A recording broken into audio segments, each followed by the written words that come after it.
Hey, what's happening, guys? I hope you guys are having a good day. I'm Dr. Boyce Watkins from Your Black World and the Black Business School. And I am not going to take too much time here today.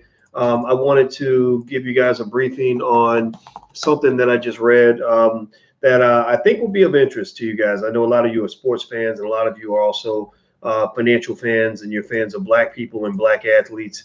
And it looks like Zion Williamson, who is considered to be one of the more talented NBA prospects in the last 20 years or so, is under fire in this crazy lawsuit. This lawsuit is massive. It's a $100 million situation, and it looks to me like Zion is going to have some legal issues to kind of deal with. It turns out that Zion has been the target of a lawsuit that has to do with the agency, the talent agency he signed with. The talent agency is called a Creative Arts Agency or Creative Artists or something like that. And basically, the suit, which is for $100 million, has to do with a contract dispute. It turns out Zion was convinced by one of his advisors to renege on his first deal and to make a second deal that has landed him in this lawsuit. So anyway, so now I see somebody's already asked. Please tell me that somebody didn't pimp this young man. I don't know. That's a good point. That's an interesting point. Lawrence says Zion left Prime Sports for CAA, which is the largest agency in the nation. Yes, thanks, man. I appreciate that update and that information. So let me do me a favor, guys. Hit the thumbs up button. And I'm going to actually look up Prime Sports to find out what Prime Sports is all about. I know about CAA. I just don't know about Prime Sports. Let me see here. I'm looking here. Okay, it looks like I found an About Us page for Prime Sport. Their partnerships with the largest entities in the industry allow us to provide unparalleled experience. Okay, this looks like something different. Tell me what you guys know about Prime Sports. I'm actually going to look at some of your comments. Let's see. Laura says because they ain't shit. When you say they ain't shit, what do you mean by that? Like, tell me, is this kind of like Master P's situation when Master P had the sports agency? Do y'all remember that when Ricky, Ricky Williams, the Heisman Trophy winner, signed with Master P, and everybody was like, what? And he wanted to sign with a black agency. And it ended up being like a really bad deal. It was a big mistake because it just didn't work out. Does anybody? I don't know if anybody remembers that, but it did not work out well for Ricky Williams. It just sort of. Some would say that it was one of the bigger mistakes of his career. I know that when he came back and he eventually signed another deal, he signed with one of the more established agents. But there's more to kind of talk about with that. And actually, before I do that, I want to actually let the tribe know that we're live real quick. I'm not going to be live long because I got family here and we're actually about to go watch a movie. But I thought that I would kind of chime in on this. So give me a second. I'm actually sending a text message out to the tribe. If you want to get a text notification when I go live, just text my name, put Boyce in your phone, and text it to the number 31996. Text Boyce to 31996. So give me 1 second here. Okay. All right. Here we go. Okay. Okay. So, when I saw the lawsuit, I'm going to tell you my first reaction was real simple. The reaction was, kind of Diddy style, like more money, more problems. You guys, you remember that from, like Diddy popularized that term, but it's true. The more money you make, the more you're worth, the more of an asset you are to yourself and to other people. The more people want to cling to that, the more people want a piece of that. A lot of these white folks that are clamoring to sign Zion Williamson. Let's just be clear. Zion Williamson is a big black man, 6'7", 280 pounds of pure muscle. They wouldn't be fucking with Zion if Zion was not able to jump up and dunk a basketball. So let's just be clear about that. If Zion Williamson was not playing for Duke University, they'd be trying to get his ass locked up because he's that big and he's scary and he's big and dark and all these things that frighten everybody else. It doesn't frighten me, but it frightens a lot of people, right? So that's what's interesting, right, about all of this. That's what's interesting about these situations. is that, you really have these young black men who, Discover. Hi. who would have travel card? sorry, let me turn this off. Who would have no value to the world outside of sports. They no value to, almost like bears or gorillas or lions. They have value to the zookeeper, but if the lions are roaming around free, they want to shoot them or lock them up or put them in cages, right? So when they see the sheer power and the greatness of Zion Williamson, their first thought is similar to 100 years ago when they went to Africa and saw precious commodities. They'd say, how do we harness this power and make it work for us? How do we take this wealth and make it work, and channel it into our pockets, right? Because we're the ones who learn how to dunk the basketballs, and they send their children to school so they can represent the basketball players in contract negotiations and get a piece of that, right? Because there's never been, I mean, let's just be clear, there's never been, tell me yes or no, yes or no, yes or no. Has there ever been a white Zion Williamson that you've ever seen? Have you ever seen any white athlete? I'm gonna let you go back 50 years. Have you seen any white athlete in the NBA with the physical prowess of a Zion Williamson? I'm talking to the sports fans only. Anybody has there? Tell me, who's the white Zion Williamson? Somebody tell me yes or no. Has there ever been a white Zion Williamson to ever grace the NBA draft that could jump, 2 feet above the basket, that had, so many muscles in his body he could run through guys like a Mack truck, whose cuts and legs were so strong that he cut to the basket and busted the bottoms of his Nike sneakers right off of his feet. The shoe blew off. Anybody else see that? The shoe blew off his foot because his cut was so powerful. Who's the white Zion Williamson? And you better not say Yao Ming, Ty. You need to shut. Ty, you about to get banned up in here, man. You about to get banned. Yeah. I'm kidding. He said, yeah, and he's not white, and Yao. Ty's just being silly.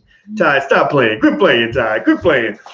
But seriously, there has no. Tell me who's been the white LeBron James? Anybody? Yes or no? Have you seen the white LeBron James anywhere? Has there ever been a white guy anywhere? I'm not talking about now. I'm talking in the history of all sports. Has there ever been a white LeBron James? Who's the white Shaquille O'Neal? Is there the last time that there was this much hype around the draft? I recall was when Shaq got drafted. They called it the Shaquille O'Neal sweepstakes. Who's the white Shaquille O'Neal? 7'2", could run like a ballerina, could jump through the gym, and would tear the rim down every time he dunked his rookie year. They had to invent new rims. The black man's so great and so powerful that they had to invent new rims just so they could withstand the force, the sheer force of the black man when he dunks that basketball. That's what y'all are. That's how great you are. You just need to see how great you are, because you're not just great like that physically. We're great like that intellectually. Like, as far as I'm concerned, I am the psychological Shaquille O'Neal, and you can't tell me no different. I'm gonna dunk on you every time, and I'm gonna tear the rim down. So let's just be clear. The black man is a species and a group of people that the world has never seen. So it is a compliment to you that they work so hard to control you. It should be a compliment to you that they consider you such an adversary, because it shows how great you are. Let's just be clear about that. So let me see here now. So let me give you the details on the lawsuit. Let me get to the issue, because I can't be talking all day. Hit the thumbs up button. Please hit the thumbs up button. Hit the thumbs up button. Zion Williamson is being sued basically because the pimps are fighting over the hoe, right? It's basically two pimps fighting, and like in that movie where he said, "Your bitch chose me," right? So basically, the two pimps are fighting where effectively Zion has signed a contract with a company called Prime Sports, and Prime Sports is like, yes, we got him. We get a piece of Zion Williamson. We get a piece of this great black man, and we're gonna put this money in our pocket. Now, I don't know anything about Prime Sports. I don't know If Prime Sports is run by black people, I don't know who runs Prime Sports. I do know about Creative Artists Agency because everybody knows about Creative Artists Agency. Because they're like one of the biggest agencies in the world. They represent everybody. I think Jesus has a contract with Creative Artists Agency. Seriously, like this Bible thing is really selling big, and you might do public appearances. So if you ever come back, we want to represent you in the, not the resurrection, but whatever they call it when Jesus is coming back. Right, when he comes back, he will be represented by CAA, I'm sure, because they're just kind of everywhere. They kind of own a little bit of everything. Now let's see here. Okay, Lawrence says my brother, and he's my brother, and so I believe what my brother says because he's very smart. He says that that this Prime Sports Company is not a reputable or as strong or as impactful in the industry as as CAA. And so apparently the whole deal, the whole $100 million lawsuit, has to do with Zion signing with Prime Sports, and then somebody talked him into signing 5 days later with CAA. CAA. What I do know about CAA also is that they were a spinoff of the William Morris Agency. The William Morris Agency. If you want to read the receipts on the William Morris Agency and the whole background of this, go read the book that I recommend to all my students in the Black Business School called "How the Jews Invented Hollywood."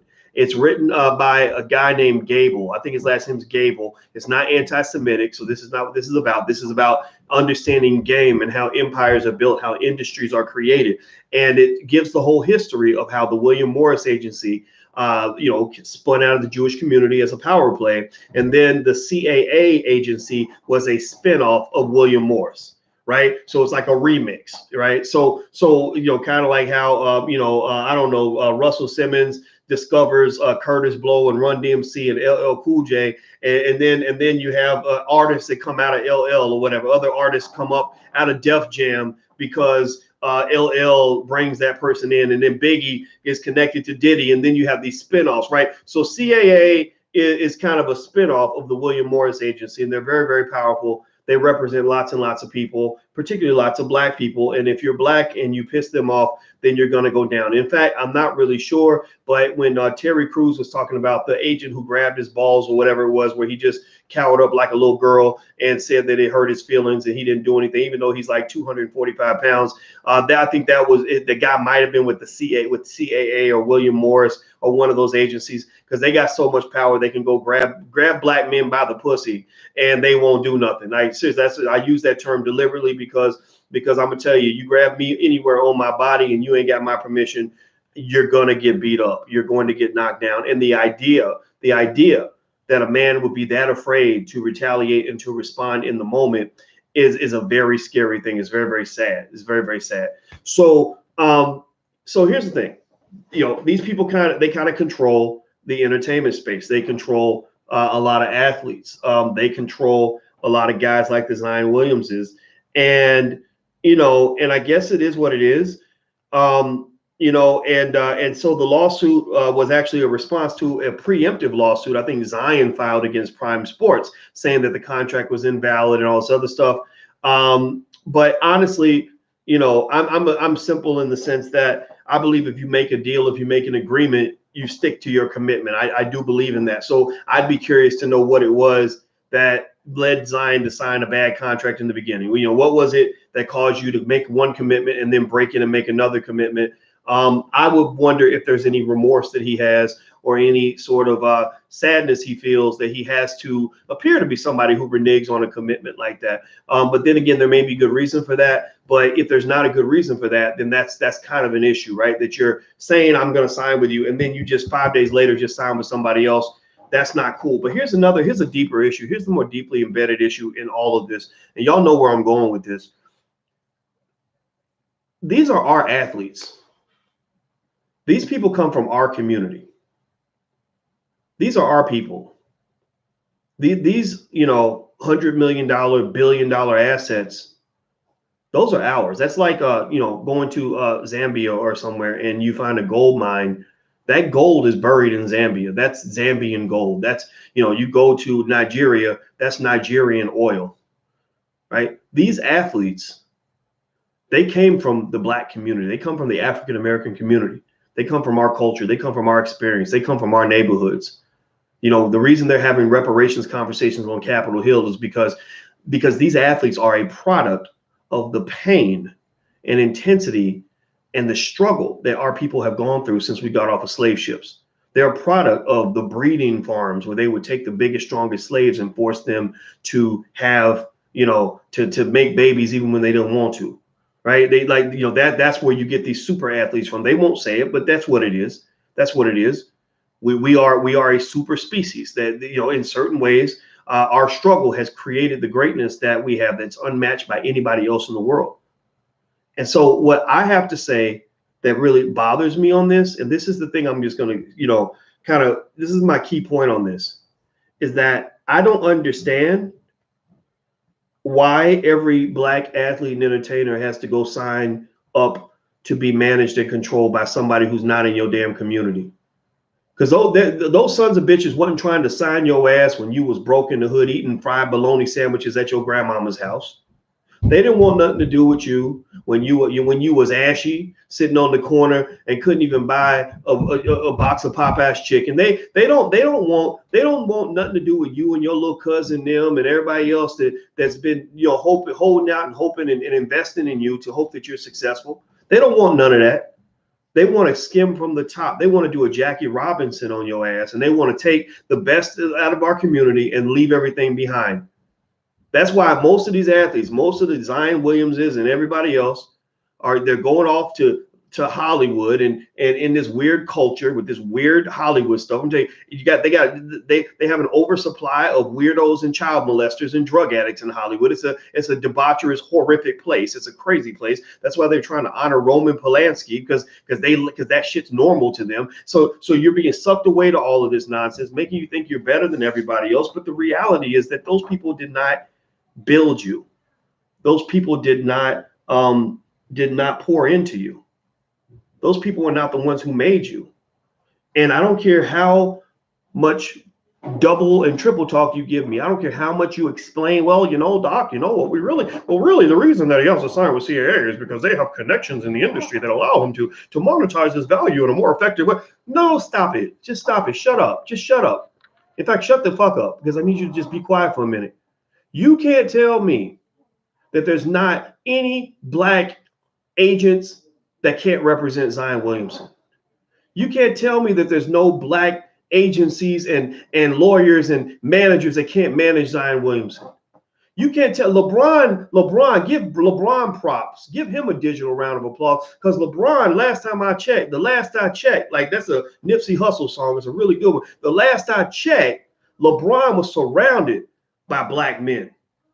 Sure, he might have some other people in the group that are not, you know, that are not Black, but LeBron is surrounded. LeBron, greatest athlete in the world. LeBron is what they hope Zion Williamson could possibly be. If he has an amazing career, he'll be 1/3 of what LeBron is right now. And LeBron, best athlete, one of the best athletes on the planet, and definitely one of the greatest Black men on the planet, as far as I'm concerned, is surrounded by Black people. He's kept the power base at home. LeBron took the men and the women and the people that poured into him when he was a nobody and said, I'm gonna hold on to y'all, and we're gonna work together, we're gonna grow together, and you're gonna be right next to me when I become a somebody. So LeBron, as far as I'm concerned, it should be the template. That should be the blueprint. That should be the model. I don't know. Maybe I'm wrong. Maybe LeBron's represented by CAA. Seems like they almost made a deal with the devil. They have a hand in everybody's pocket. I don't know. But there's no law saying that Black athletes and entertainers and wealthy Black people can't be represented by Black people.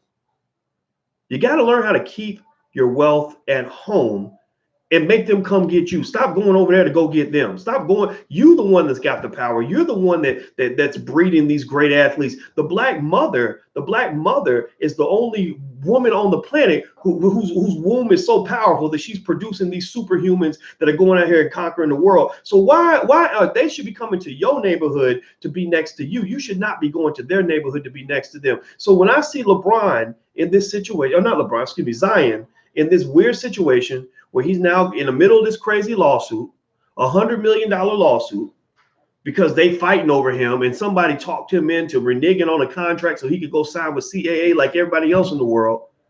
That puts me to sleep. There's nothing to see here. There's nothing interesting about another black athlete or entertainer signing with a white-owned, Jewish-owned agency. That, no disrespect to them. God bless them. God bless the Jewish community for understanding how to build power. Ain't nothing wrong with that. I think y'all need to go study that shit for real. You need to really study that.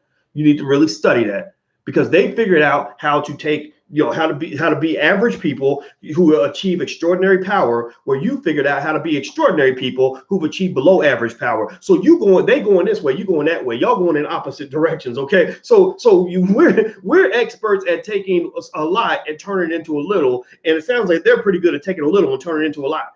They don't even have the same percentages in the population that we have. So this is not anti-Semitic at all. This is actually saying, come on, people, let's figure it out.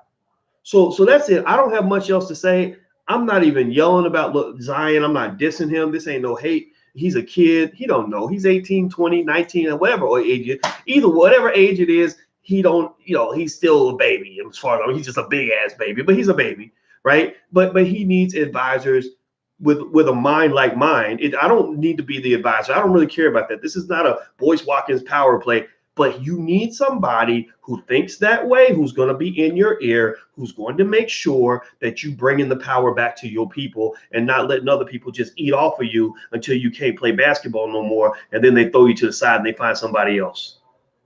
Like E40 said in a song a long time ago, he said, they'll find a new nigga next year. And that's what they do. So that's it. All these former athletes, all these guys went to, play at these universities and for free. All these universities they make $1 billion a year off of black athletes. Y'all talking about reparations. We want our reparations. Well, you're giving away billions of dollars every year. So apparently you must have plenty of money. You gave away $1 trillion industry called hip hop. So you must have plenty of money. You give away your greatest and brightest and baddest and most amazing athletes. So you must have plenty of money. You lead the nation in new car consumption. So you must have plenty of money. So if I was Mitch McConnell, I wouldn't say, well, we don't need, he looks like a turkey. He's got that gobble neck. That's a weird looking man. He's from my home state of Kentucky. He's a weird looking person, but he's like, well, we got a black president, so that's why we don't need reparations. No, if I were him, I'd be like, look, black people lead the nation in buying new cars. They love to save up money. When the Black Panther came out, black people donated $700 million to Disney to go see the Black Panther. Black people have the greatest athletes in the world, and the NCAA, they donate $1 billion a year to the NCAA, and then on top of that, every black person wants to go work for white people because they got so much free time on their hands. So they must have plenty of money. They must have plenty of resources because they keep coming up with these great things and giving them away. They gave away hip hop, right? They just gave it. Everybody else made money off of it except for us and a couple of rappers they put on the Forbes list. But the community did not benefit. The community didn't rise up and become a wealth center because of the creation and the emergence of hip hop. Because basically what you did was you created a heater and you had all this heat blasting out of the heater, and then you opened the window and let the heat go out the door. That's what you did with your wealth. You had all your wealth that was right there, supposed to keep your community warm, keep your community insulated. And that's when you're supposed to do powernomics. You're supposed to shut the door, shut the windows, shut the garage, make sure the heat stays inside so that our people stay warm first. But no, you didn't do that. You opened the window and the whole neighborhood got warm and your ass was still sitting there freezing. And that's what happens when we create something great. The two of our greatest assets in our community are, one, our entertainers, mainly through hip hop, the creation of hip hop, which started in the South Bronx, and two, our athletes. We have the greatest athletes in the history of this planet. And the reality is that we end up giving all of that away. And I'm just going to say, at the end of the day, you keep doing that, you know what the result's going to be. You know the result is going to be more poverty in the black community, more devastation in the black community, more deprivation in the black community, us continuing to fall behind. So that's it. I like Zion Williamson. I think he's great. I think he's a great player. I think he needs to get some better advisors. I don't think he had to be in the middle of this situation. I think that if this situation ends up ruining him and making him look bad, he can say somebody else told him to do it. But I'd be curious to see who told you to renege on that contract. Who told you to sign it in the first place? And then who told you to sign a different contract? That's what I'd be curious about. And do you have black advisors in your ear? And do you have black people that are benefiting from the massive amount of wealth you're going to create for other people? Those are the questions I'd like to ask. And if I were him, I would sit down with LeBron James and say, how do I keep it black? You'll keep it as black as possible. It ain't got to be black all the time. You ain't got to discriminate. But how do you keep it black as possible? Because I'm going to tell you, LeBron, he's done okay. That man's going to be a billionaire, and he's going to become a billionaire because of the black men and black women that are around him. So that to me is the ultimate business model. To hell with all the other stuff. So I got to go, guys. You have a good day. I will see you soon. Hit the thumbs up button. Please hit the thumbs up button. And also good to see you, Vicky Dillard. You know, I love you, sister, and dual victory. And my brother Lawrence was in here. So I had the whole family in here. And I just love you guys so much. Y'all keep me going. I'm surrounded by great black people too. That's why I feel safe. That's why I'm in here talking crazy, because I know that I know I got people that have my back, and I just love you so much. And I just want to make sure I say that publicly to everybody. So please hit the thumbs up button. Also, if you want to learn how to buy your first share of stock, if you haven't done this yet, go to blackmoney100.com. Somebody please type that in. blackmoney100.com. There's a free training on how to buy your first share of stock. That's my gift to you. Come back as an investor. Just buy a couple shares, you know, $10 worth, $20 worth, $50 worth, whatever you can afford, but just start investing. And so we're going to all invest, and we're going to grow together, build our wealth together. I'll be in New Orleans next week. So you can go to drboyceneworleans.com if you want to come to that. That's a little bit of a higher priced sort of event because it's very exclusive, very small. We're going to have a lot of experts there. So it's for people that want to get their businesses off the ground, stuff like that. Chicago is a lower priced event. It's going to be, you can go to drboycechicago.com. That's July 28th. So drboycechicago.com. Also, the All Black National Convention is the weekend of September 27th. So visit allblacknationalconvention.com to learn more about that. Allblacknationalconvention.com. I'm out of here, guys. Take care. Have a good day. Hit the thumbs up button. See you soon. Peace.